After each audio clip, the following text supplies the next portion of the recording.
இந்த வீடியோவில் பார்த்தீங்கன்னா சந்தகம் எப்படி ரெடி பண்ணுறது அப்படிங்கிறத முழுசாக பார்க்கலாம். அது கூடவே 2 விதமான ஸ்வீட் காம்பினேஷன் ரெடி பண்ணுறதையும் கூடவே பார்த்துடலாம்.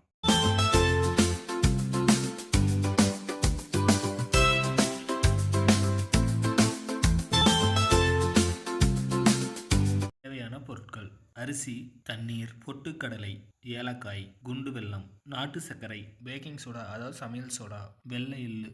நம்ம இப்போ பார்த்தீங்கன்னா ஒரு படி அரிசி எடுத்துக்கலாம். அது வந்து தேவையான அளவு தண்ணி ஊற்றி கிட்டத்தட்ட 1 மணி நேரம் நல்லா ஊற வச்சிடலாம். வெள்ளை எள்ளு ஒரு 150 கிராம் எடுத்துக்கலாம். ஓரளவு கொஞ்சம் கெட்டியான பாத்திரத்தில் வந்து எள்ளை வந்து நல்லா பொன்னிறமாக வறுத்து எடுத்துக்கலாம். எள்ளு நல்லா பொன்னிறமாக வந்து இந்த மாதிரி புரிஞ்சு வர கண்டிஷனில் நம்ம வந்து ஸ்டவ் ஆஃப் பண்ணிடலாம். இப்போ இந்த எள்ளை பார்த்தீங்கன்னா வேற ஒரு பிளேட்டில் மாற்றிடலாம். ஏன் அப்படின்னு கேட்டிங்கன்னா நல்லா ஆறதுக்காக வேற ஒரு பிளேட்டில் மாற்றிடுறோம். அடுத்ததாக ஒரு 1/2 கிலோ வெல்லம் எடுத்துக்கலாம். அதை வந்து பார்த்தீங்கன்னா இந்த மாதிரி நொறுக்கி எடுத்துக்கலாம். அடுத்ததாக ஒரு பாத்திரத்தில் ஒரு 3/4 லிட்டர் அளவு தண்ணி சேர்த்துக்கலாம்.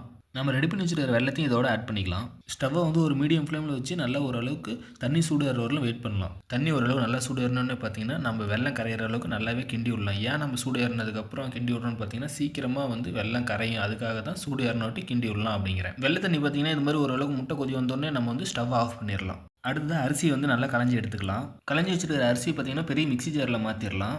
நல்லா தண்ணி விட்டு தோசை மாவு கண்டிஷனுக்கு கொஞ்சம் மெலிசாக அரைச்சி எடுத்துக்கலாம். இந்த மாதிரி நம்ம எல்லா மாவையும் வந்து அரைச்சி எடுத்துக்கலாம். இது கூடயே நமக்கு தேவையான அளவு சோடா உப்பு ஆட் பண்ணிக்கலாம். அடுத்ததாக பொட்டுக்கல்ல நம்ம ரெடி பண்ணி வச்சுருக்கிற எள்ளு, ஏலக்காய் இது 3யும் சேர்த்து மிக்ஸி ஜாரில் நல்லா பவுடராக அரைச்சி எடுத்துக்கலாம். ரெடி பண்ணி வச்சுருக்கிற அரிசி மாவு பார்த்தீங்கன்னா இட்லி செட்டில் ஊற்றி இட்லியாக வேக விடலாம். இட்லி நல்லா வேகிறதுக்குள்ளே பார்த்தீங்கன்னா நம்ம சந்தக மனையில் வந்து பார்த்திங்கன்னா மாவு எங்கெங்கே படுமோ அங்கெல்லாம் வந்து தேங்காய் எண்ணெயை வந்து நல்லா தடவிடலாம். ஏன் அப்படின்னு கேட்டிங்கன்னா நம்ம க்ளீன் பண்ணுறதுக்கு கொஞ்சம் ரொம்ப ஈஸியாக இருக்கும். இப்போ பார்த்தீங்கன்னா இட்லி நல்லா வெந்துருச்சு. இதை வந்து நம்ம ஒரு பிளேட்டில் மாற்றிடலாம். இட்லி வந்து நம்ம அடுத்த இடத்துல உடனே ரெடி பண்ணிடலாம். அடுத்து நம்ம ரெடி பண்ணி வச்சுருக்கிற இட்லி வந்து சூடு ஆறுறதுக்குள்ளே பார்த்தீங்கன்னா சந்தக மனையில் போட்டு நல்லா நெரிச்சு எடுத்துக்கலாம். சூடு ஆறுச்சுன்னா நமக்கு நினைக்கிற மாதிரி வராது. அதனால் ரொம்ப சூட்லேயே வந்து நெரிச்சு எடுக்கிறது நம்ம பெஸ்ட்டாக இருக்கும். இந்த மாதிரி நம்ம சந்தகமாக ரெடி பண்ணி எடுத்துக்கலாம். அடுத்த இடத்துல நமக்கு இட்லி ரெடி ஆகிறதுக்குள்ள பார்த்தீங்கன்னா தேங்காய் வந்து பொடியை நறுக்கி எடுத்துக்கிட்டாலும் ஓகே, அப்படி இல்லை அப்படின்னா திருவி எடுத்துக்கிட்டாலும் ஓகே. இந்த தேங்காயை பார்த்தீங்கன்னா ஒரு 2 டைம் வந்து மிக்ஸி ஜாரில் போட்டு நம்ம தேவையான அளவு தண்ணி ஊற்றி பாலை மட்டும் பிழிஞ்சு எடுத்துடலாம். அடுத்ததான் நம்ம தேங்காய் பாலில் வந்து நமக்கு சுவை கம்மியாக இருக்குது அப்படின்னா நாட்டு சர்க்கரை ஆட் பண்ணிக்கலாம். அப்படி இல்லைங்கிற பட்சத்தில் சர்க்கரை கூட ஆட் பண்ணிக்கலாம். இது ரெண்டுமே வந்து ஆப்ஷனல் தான்.